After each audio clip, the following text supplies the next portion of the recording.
grand débrief, pardonnez-moi, c'est la fin de la tranche, je commence à patouiller. Du troisième débat des LR hier soir, Jean-Christophe Galli, un politologue conseiller en communication, est avec nous, et Louis Dragnel, le chef du service politique d'Europe 1. Alors messieurs, une proposition me fascine parmi celles qui s'imposent comme en tête de gondole des propositions des LR, celle d'envoyer l'armée pour rétablir l'ordre dans les quartiers.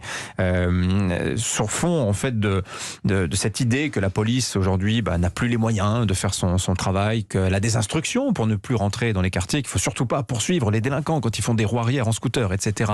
Louis Dragnel, d'abord sur un plan strictement technique, vous connaissez bien le dossier, vous avez travaillé notamment au ministère de l'Intérieur. Racontez-nous un petit peu, est-ce que c'est possible concrètement cette intervention des armées pour rétablir l'ordre dans les quartiers comme elle est proposée par les candidats de LR? Alors techniquement oui, c'est possible, et d'ailleurs le chef d'état-major de l'armée de terre la semaine dernière en audition à l'Assemblée nationale a expliqué qu'il fallait que les armées peut-être se préparent à ce type de scénario. C'est pas la première fois que ce genre de phrase intervient dans le débat public. Attendez, c'est plus que ça, c'est cadré par une instruction interministérielle de 2017. Donc voilà, déjà il y a des plans, si je puis dire. Non mais et puis l'armée travaille sur fait beaucoup de planification, s'entraîne à tous les types de scénarios parce que rien ne doit être écarté par principe. Ensuite, quand on regarde le détail, vous l'avez dit très clairement, l'armée, la police ou la gendarmerie, c'est un moyen en fait pour intervenir. Ce n'est pas une fin en soi. Et Xavier Bertrand d'ailleurs l'a pointé hier soir.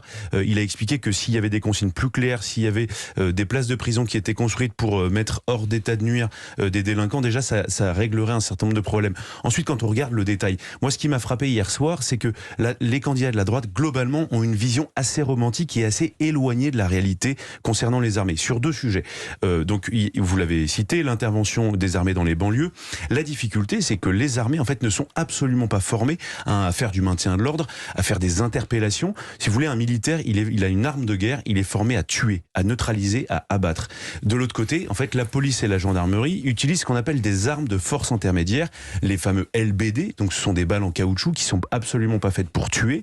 Il y a des techniques d'intervention avec les matraques, avec des menottes pour justement, voilà, l'idée c'est d'immobiliser quelqu'un, mais c'est absolument pas de le tuer. Ouais. Donc la logique est absolument pas la même, n'est absolument pas la même. Ensuite, sur l'autre sujet qui est le rétablissement du service militaire, proposé par Michel Barnier. Exactement. De la même manière, c'est une vision aussi assez romantique. Vous savez, le service militaire répondait à l'époque à deux vocations. Là, il y a la première mission du service militaire, l'idée c'était de lever une armée de masse avec une cohorte de jeunes qui sont prêts à se battre pour la nation. Alors de la professionnalisation des armées, tout ça est... Exactement. Et la deuxième mission, c'était le volet creuset de la nation. Donc l'idée c'était le brassage social, le fait d'avoir des jeunes qui se voient et qui constituent la nation de demain. Et c'était d'ailleurs, c'est assez amusant. C'était une idée de gauche. Exactement, c'était plutôt une idée de gauche et la droite défendait plutôt l'idée de l'armée de masse.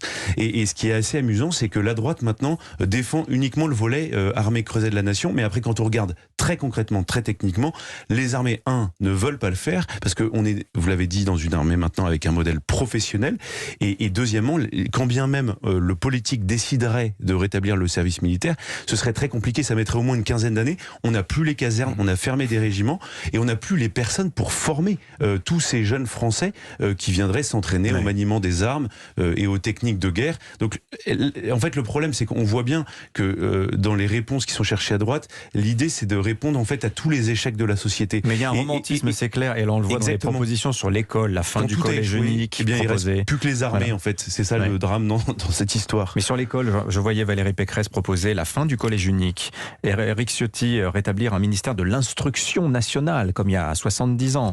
Il y a un nostalgisme qui s'empare de la droite, Jean-Christophe Galli, et précisément sur cette invocation des armées dans le débat public. Quelle lecture politique faut-il en faire? Moi je trouve qu'il y a effectivement ce que vous dites c'est très irréel, puisqu'aujourd'hui d'abord on a demandé aux armées de faire tellement d'efforts économiquement et budgétairement parlant, sans rien dire d'ailleurs, c'était un des corps de fonctionnaires, appelons-les comme ça, qui a vraiment fait l'effort. Mais le sujet, c'est pas les armées en fait. Non mais exactement. Et donc finalement on leur a demandé tellement d'efforts qu'aujourd'hui ils sont incapables économiquement de faire face, et humainement en réalité.